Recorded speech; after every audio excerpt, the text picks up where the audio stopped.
आज मार्कडवाडी या ठिकाणी भारतीय जनता पार्टीचे आमदार गोपीचंद पडळकर आणि सदा खोत यांनी त्या ठिकाणी सभा घेऊन महाराष्ट्राचे भारताचे ज्येष्ठ नेते आदरणीय पवार साहेबांवरती खालच्या शब्दात आक्षेपार्ह विधानं केली।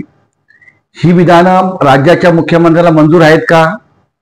मी त्यांना पत्र पाठवून मागणी केलेली आहे की तुम्ही तुमच्या आमदारांवरती कारवाई करा। वारंवार उठसूट कोणतरी गोम्या सोम्या उठतो आणि आदरणीय पवार साहेबांबद्दल बोलतो। पवार साहेबांचे ह्या महाराष्ट्रामध्ये किती योगदान आहे, देशामध्ये किती मोठं योगदान आहे, त्यांच्या नखाची देखील तुम्हाला सर येणार नाही।